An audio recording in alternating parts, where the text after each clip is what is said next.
నిధులు సేకరించాలి. ఆ రకంగా నిధులు సేకరించిన తర్వాత ప్రయారిటీస్ ఏంటి, అది డ్రైనేజా, సీసీ రోడ్లా, లేదు ఇతర వీధి దీపాలా, సెంట్రల్ లైటింగా, ఆ రకమైనటువంటి ఒక రకంగా డిపిఆర్ డీటెయిల్ ప్రాజెక్ట్ రిపోర్ట్ లాగా వారన్నీ ప్రిపేర్ చేశారు. ఇప్పటిదాకా అడిగి తెలుసుకోవడం జరిగింది ఏది ప్రయారిటీ. ఎందుకంటే డ్రైనేజ్ సిస్టమ్ కూడా ప్రయారిటీ. రేపు వర్షాకాలం వచ్చినా ఇంకోటి వచ్చినా డ్రైనేజ్ మరి ఇదంతా ఎక్కడికంటే మళ్ళీ ఏట్లో ఈ డ్రైనేజ్ నీళ్ళని ఎక్కడ అంటే మళ్ళీ ఏటు కలపాలి.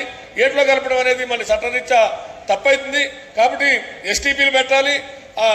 వాటిలన్నింటినీ వాటర్ని శుద్ధి చేసిన తర్వాతే ఏట్లో కలపాల్సి ఉంటుంది తప్ప మరి ఎస్టీపీలు కావాలంటే దానికి నిధులు కావాలి, సీసీ రోడ్లు కావాలంటే దానికి నిధులు కావాలి.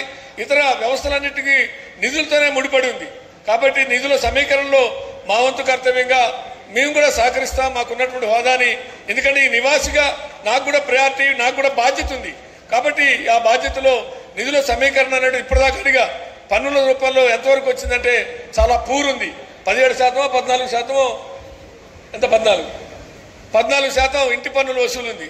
మరి ఇంటి పన్నుల వసూలు 14% ఉన్నప్పుడు మరి అది కూడా మన బాధ్యత ఉంటుంది. ఎందుకంటే హక్కుల కోసం కొట్లాడేటప్పుడు విధుల గురించి కూడా మనం గుర్తు చేసుకోవాలి. కేవలం నేను హక్కుల గురించి మాత్రమే కొట్లాడతా, విధులు నా బాధ్యత కాదంటే ఈ సమాజం ముందుకు పోదు.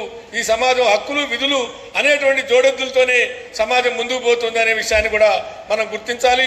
మనందరూ ఉపాధ్యాయులు, అదేవిధంగా టీచర్లు, రిటైర్లు, మరి పెన్షనర్స్ ఉన్నారు. ఎంత బాధ్యతాయుతమైనటువంటి స్థానంలో ఉన్న వాళ్ళం. సాధారణ ప్రజలంటే పక్కన పెట్టండి, కానీ సాధారణ ప్రజలం కాదు మనం. ఒక బాధ్యతాయుత స్థానం ఉన్నప్పుడు మనం హక్కుల గురించి ఎంత పకడ్బందీగా, ఎంత మరి ప్రభుత్వాన్ని కానీ, అధికారులు కానీ, మంత్రులు కానీ, ఎమ్మెల్యేలు కానీ నిలదీస్తామో, హక్కులను నిలదీసేటప్పుడు మన విధులు కూడా అదే స్థాయిలో ఉంటే అడిగే హక్కు బలంగా ఉంటుంది. అడిగే హక్కు ధైర్యంగా అడుగుతాం. అడిగే హక్కు మరింత నిజాయితీగా, నీతిగా, నిబద్ధతగా అడగగలుగుతాం అనే విషయాన్ని కూడా మనం గుర్తించాలి. అందుకనే ఏదైనా ఒక విధానం తెచ్చినప్పుడు చాలా మంది విధుల దగ్గరకు వచ్చినప్పటికీ ఎక్కడో శశవిషలు, తెలియని ఆందోళన, తెలియని అభ్యంతరాలు. ఎందుకు అభ్యంతరం అంటే తెలియదు, ఎందుకు అభ్యంతరం వ్యక్తం చేస్తారో తెలియదు.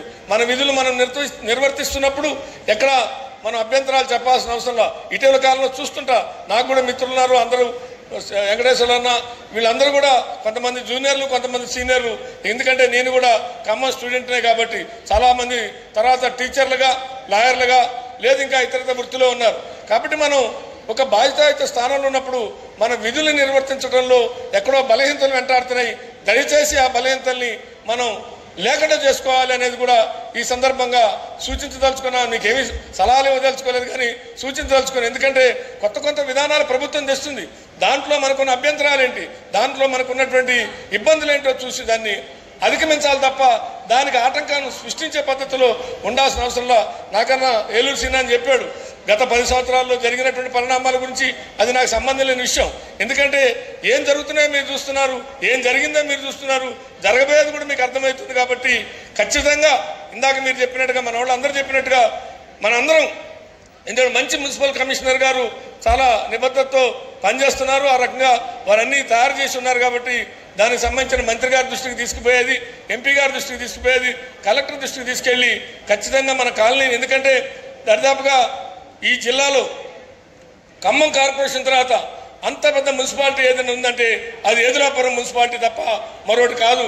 ఎందుకంటే దరిదాపుగా 20,000 నివాసాలు, 40,000 పైగా ఓటర్సు, 20,000 ఓటర్సు, 40,000 జనాభా, పెద్ద మరి విస్తృతమైనటువంటి చాలా విశాలమైనటువంటి మున్సిపాలిటీ. ఇప్పుడే చెప్తున్నారు 5 ఎకరాల పార్కు కూడా ఇవాళ రేపు హ్యాండ్ ఓవర్ చేయబోతున్నారు. ఆ 5 ఎకరాల పార్కులో ఇప్పుడే చెప్పాం, దాంట్లో ప్లాంటేషన్ చేయాలి, అదేవిధంగా వాకింగ్ ట్రాక్ పెట్టండి, అదేవిధంగా ఓపెన్ జిమ్ పెట్టండి. దానికి కావాల్సిన పద్ధతిలో ఎవరినైనా సిఎస్ఆర్ కింద మనం ఏదైనా ట్రై చేద్దామా, ఏం చేద్దామని అందరూ సమాలోచన చేయాలి. మాకు ఇది కావాలని అడగటంతో పాటు ఏదైనా ఒక ఆలోచన, ఏదైనా ఒక సూచన, ఇగో ఇది చేద్దాం, ఇంకేదైనా చేయొచ్చా, మన మున్సిపాలిటీ పరిధిలో ఉన్నటువంటి పారిశ్రామికవేత్తలు ఎవరైనా ఉన్నారా, మనందరం టీచర్స్ అసోసియేషన్గా పోయి సార్ పార్కుకి ఓపెన్ జిమ్ ఇవ్వండి, అదంతా కలిపితే ఒక 10 లక్షలు ఏమవుతుంది. Open gym items park develop అయిన తర్వాత దాంట్లో ఓపెన్ జిమ్ తెస్తే రోజు మనం ఆ పార్కులో ఓపెన్ జిమ్ చేసుకోవచ్చు.